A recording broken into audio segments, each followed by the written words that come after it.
Hello YouTube family, કેમ છો બધા? સૌથી પહેલાં તો બધાને જય સોમનાથ, જય શ્રી કૃષ્ણ અને જય માતાજી. તો આજે હું તમારા માટે મસ્ત મજાની રેસીપી લઈને આવી છું. તો આજે આપણે બનાવીશું બોમ્બે કસાટાની આઈસ્ક્રીમની લારી ઉપર મળે તેના કરતાં પણ આપણે ઘરે મસ્ત મજાનો બદામ શેક બનાવીશું. તો આપણે તેમાં શું વસ્તુ ઉમેરીશું અને કેવી રીતે બનાવીશું તો તમે વિડીયોને એન્ડ સુધી જરૂરથી જોજો. ચેનલમાં નવા હોય તો ચેનલને લાઇક, શેર અને સબસ્ક્રાઈબ કરજો. બાજુમાં રહેલા બેલ આઇકોનને જરૂરથી ઓન કરજો, જેથી વિડીયોની નવી નોટિફિકેશન તમારા સુધી જલ્દીથી પહોંચતી રહે. તો ચાલો આપણે મસ્ત મજાનો ગરમીમાં ઠંડક આપે એવો ઘટ્ટો અને મલાઈદાર એવો બદામ શેક બનાવવાની શરૂઆત કરીએ. તો આપણે બદામ શેક બનાવવા માટે આપણે લીટર દૂધ લીધું છે, કાજુ બદામનો અધકચરો ભૂકો છે, આપણે કસ્ટર્ડ પાવડરને દૂધમાં ઓગાળી લીધો છે અને ખાંડ છે. તો ચાલો આપણે બદામ શેક બનાવવાની શરૂઆત કરીએ. સૌથી પહેલાં આપણે દૂધને ઉકળવા માટે મૂકી દઈશું. આપણે ફૂલ ફેટવાળું દૂધ લીધું છે.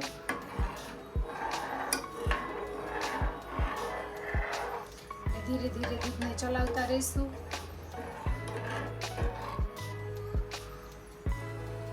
તો તમે જોઈ શકો છો દૂધમાં ઉભરા આવવા લાગ્યા છે. આપણે તેને કન્ટિન્યુ હલાવતા રહેવાનું છે, જેથી દૂધ અડધી ક્વોન્ટિટી ન થઈ જાય ત્યાં સુધી અને દૂધ એકદમ ગરમ થઈ જાય અને થોડું ઘટ્ટ થઈ જાય.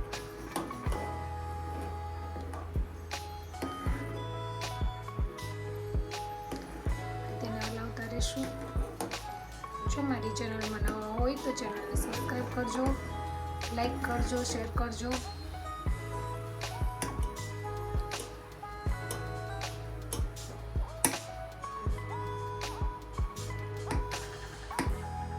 આપણે દૂધમાં 6 થી 7 ઉભરા આવવા દેવાના છે, જેથી તે બરોબર ગરમ થઈ જાય અને તેની ક્વોન્ટિટી હાફ થઈ જાય. ત્યાં સુધી આપણે તેને કન્ટિન્યુ હલાવતા રહીશું, નહીંતર નીચે બેસી જશે. દૂધમાં 2 થી 3 ઉભરા આવી ગયા છે. આપણે તેને હજુ હલાવતા રહીશું, કારણ કે હજી દૂધ ઘટ્ટ નથી થયું. આપણે જેમ હલાવશું તેમ તેની ક્વોન્ટિટી ઘટતી જશે અને થોડું ઘટ્ટ થઈ જશે. સતત આપણે કન્ટિન્યુ હલાવતા રહીશું. સાઈડમાં ચોટી ગયેલા દૂધને પણ આપણે ચમચાની મદદથી ભેગું કરી લઈશું અને હલાવતા રહીશું.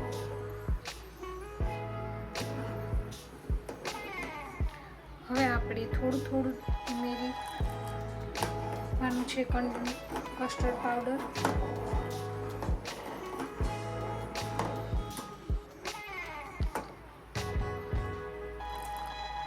આપણે આશરે 1 ચમચી જેટલો કસ્ટર્ડ પાવડર લીધો છે અને 2 થી 3 ચમચી દૂધ નાખી અને તેને ઉગાડી લીધો છે.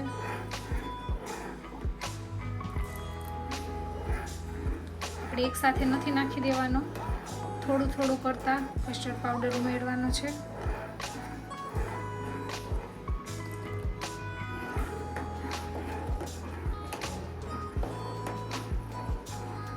સારી રીતે મિક્સ કરી લઈશું દૂધમાં.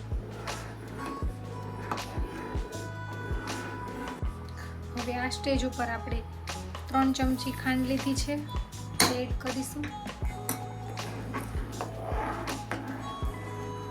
ખાંડને સરસ દૂધમાં ઉગાડી લઈશું.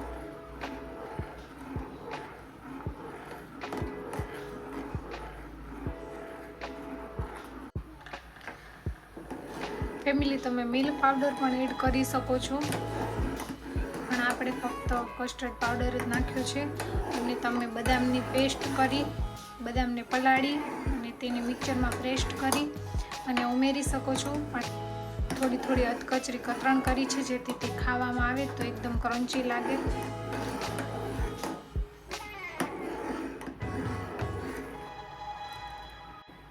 આપણે મોટી 3 ચમચી આશરે 15 થી 20 બદામને આપણે અધકચરી વાટી લીધી છે. આપણે તેને એડ કરીશું.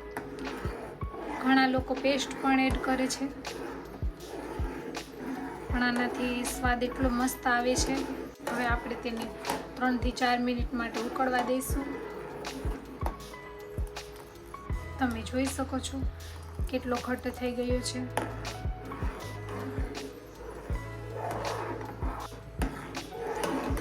આપણે કન્ટિન્યુ હલાવતા રહીશું જેથી થોડો ઘટ્ટ થઈ જાય.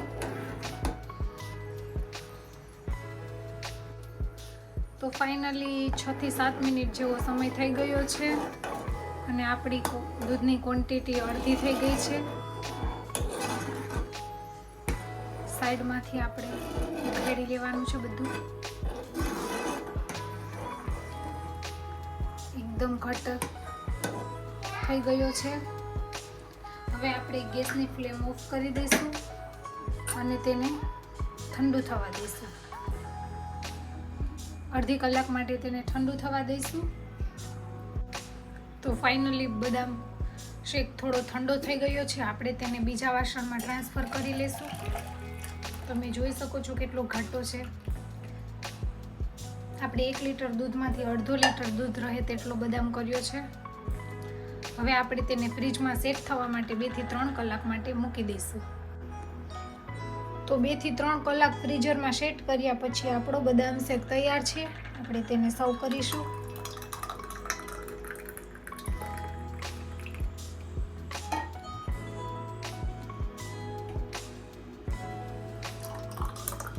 કેટલો ઘાટો અને મસ્ત બન્યો છે.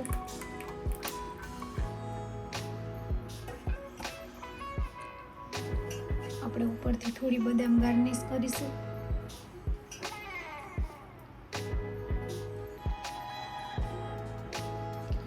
તો મસ્ત મજાનો મલાઈદાર અને એકદમ ખાટો એવો બદામ શેક ઘરે તૈયાર છે.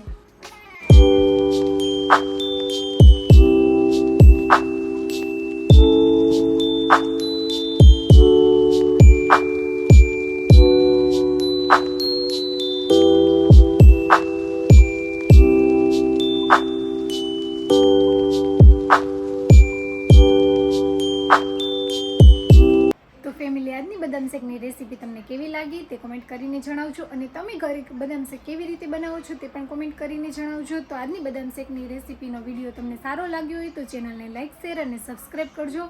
તો મળશો આવી ગરમીમાં ઠંડક આપતી નવી રેસીપીના વિડીયો સાથે. આવજો. જય સોમનાથ. બાય. હું જ્યાં સુધી મજા માણું ત્યાં સુધી તમે ચેનલને સબસ્ક્રાઈબ કરી દેજો.